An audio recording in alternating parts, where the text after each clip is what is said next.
Nous allons voir comment réaliser une application web interactive minimale. Voyons tout de suite de quoi il s'agit. J'ai préparé un dossier démo, je l'ouvre. Il contient 3 fichiers. Pour lancer l'application, nous allons ouvrir le fichier HTML. Je l'ouvre. Une fenêtre s'ouvre dans le navigateur. Navigateur comme Internet Explorer ou Firefox ou Safari ici. Qu'est-ce qu'on voit dans cette fenêtre? D'abord, il y a un titre, couleur.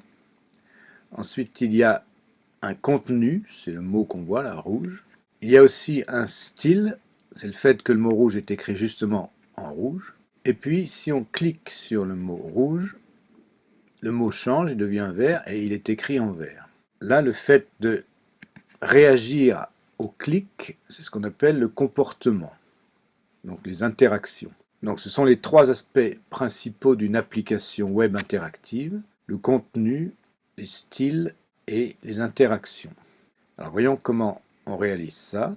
Donc on va repartir de zéro. On part d'un éditeur de texte, ici BBEdit. Alors j'ai préparé un dossier dans lequel on mettra l'application, un nouveau dossier, App Web Mini, et 3 fichiers qui sont vides pour l'instant, qu'on va remplir, code.js, index.html, style.css, qui sont les 3 fichiers qu'on a vus tout à l'heure, mais vides. Donc, on a commencé par index.html, et bien voyons ça. HTML, il s'agit d'un langage qui permet de décrire des pages web. Ce langage a une certaine syntaxe, il s'agit en gros de texte, mais structuré par des balises. Un exemple de balise, HTML, ça c'est ce qu'on appelle une balise ouvrante, un nom entre chevrons. Et les balises vont par paire, à chaque balise ouvrante est associée une balise fermante, /HTML, c'est-à-dire le même nom, mais précédé de slash, et le tout entre chevrons. Donc ça c'est un exemple de 2 balises, et tout le contenu placé entre ces balises, tout le texte, est appelé un élément. Là, ce qui est sélectionné, c'est l'élément HTML. Alors, dans la syntaxe du langage, il y a plusieurs éléments obligatoires au départ. Donc, HTML ici, l'élément principal. Et à l'intérieur, un autre élément, head, l'entête, donc balise ouvrante et balise fermante. Et encore un autre élément, body, le corps, balise ouvrante, balise fermante.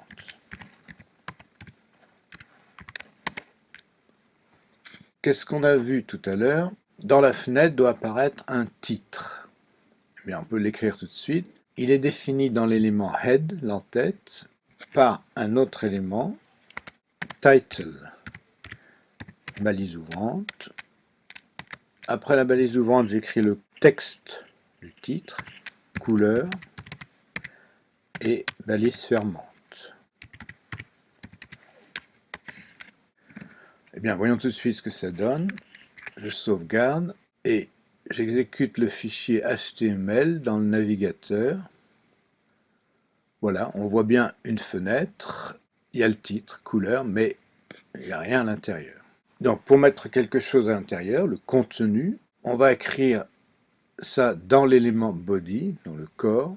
Là on écrit simplement directement le contenu qu'on veut voir apparaître, c'est-à-dire le mot rouge au départ. Sauvegarder, exécuter. Effectivement, le mot rouge apparaît. Seulement pour l'instant, il est écrit en noir parce qu'on n'a pas précisé de style. Alors, on va s'occuper de ça, les styles. Les styles sont définis dans un autre langage, un autre fichier, le fichier style.css. Écrit, lui, dans le langage CSS. Alors, un style va être désigné par un nom. Qu'est-ce qu'on veut, nous? On veut en fait 2 styles, le style rouge et le style vert. Dans la syntaxe, c'est point rouge, suivi de entre accolades les éléments graphiques qui caractérisent le style. Eh bien, disons qu'on va prendre des caractères de grande taille, font size, taille des caractères, grand, X large, extra large, point virgule pour séparer, et on veut une couleur rouge, color, red. fermer la collade. Et puis on aura la même chose avec vert. Tant qu'à faire, on peut copier-coller, c'est quasiment pareil. Vert, style vert, font size X large, color green. Je sauvegarde. Alors, les styles sont définis, rouge et vert. Mais revenons au fichier HTML. Il faut indiquer maintenant au navigateur l'existence de ce fichier des styles. Cela se fait dans l'élément head, en tête, par une nouvelle balise, un nouvel élément, un link, qui veut dire un lien vers quelque chose. À l'intérieur de la balise, cette fois on écrit bien à l'intérieur de la balise, on met des attributs. Premier attribut, role, qui indique de quel type de lien il va s'agir. Ici, le type c'est style sheet, feuille de style. Et puis, il faut indiquer de quel fichier il s'agit. Ça, c'est href, c'est la référence au fichier, égale style.css. Et il se trouve que la balise link est particulière. Il n'y a pas de balise fermante associée avec un /link après. Donc, le navigateur est conscient de l'existence de la feuille de style. Seulement, il faut dire ce qu'on en fait. Que veut-on faire? On veut qu'au début, au démarrage, le contenu, le mot rouge, soit effectivement dans ce style-là. Donc le contenu se trouve dans l'élément body. On va donner cette indication à l'intérieur de la balise ouvrante body. Là aussi par un attribut. On va dire que le style doit être rouge. Ici style, on va dire classe égale rouge, entre guillemets. Là, tout est en place. Sauvegarder, exécuter. Effectivement, on voit apparaître le texte en grands caractères et avec la couleur rouge. Maintenant, on veut plus. On veut que quand on clique dans le texte, il passe en vert. Il change, d'ailleurs, il devienne le mot vert. Ça concerne le comportement de l'application. Pour décrire ce comportement, il faut écrire un programme. Et le programme va s'écrire dans un troisième fichier, un troisième langage. Le fichier code.js écrit dans le langage JavaScript. Dans ce langage, c'est un langage de programmation, il comporte des définitions de fonctions. Et ce qu'on veut, c'est justement définir une fonction qui fasse changer le style comme on le souhaite. Alors, déclaration de fonction en JavaScript, function. Le nom de la fonction, disons affiché vert. Les paramètres éventuels de la fonction ici, il n'y en a pas, mais on écrit une parenthèse vide. Suivi entre accolades de la définition elle-même de la fonction. Que veut-on qu'elle fasse? On veut qu'elle change deux choses. Le texte, le mot rouge doit devenir le mot vert, et le style rouge doit devenir le style vert. Où se trouve le texte? Dans l'élément body. Pour y accéder en JavaScript, on écrit document.body, l'élément body du document. Et pour accéder au texte qui est dans cet élément, on ajoute .innerHTML, le HTML interne. On veut le changer. Pour ça, on fait une affectation, usuelle dans les langages de programmation, et on lui affecte le nouveau texte qu'on veut. Qu'est-ce que c'est? C'est le mot vert.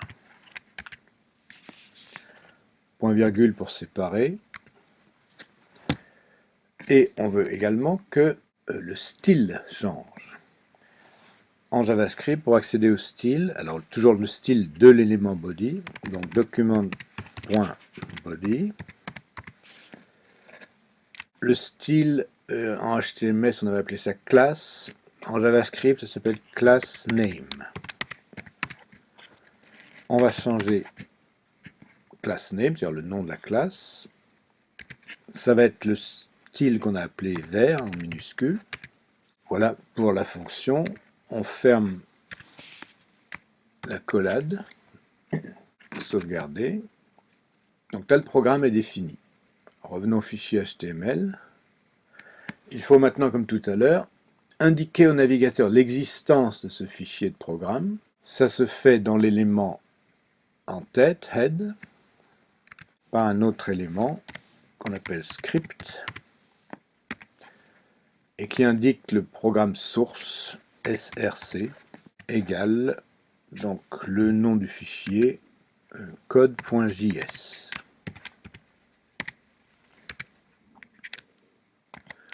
Là, cette fois, la balise script demande une balise fermante /script. Bien. Et comme tout à l'heure, il faut indiquer que le contenu va être sensible aux événements, aux clics. Donc le contenu est dans l'élément body. On va donc donner cette indication à l'intérieur de la balise body.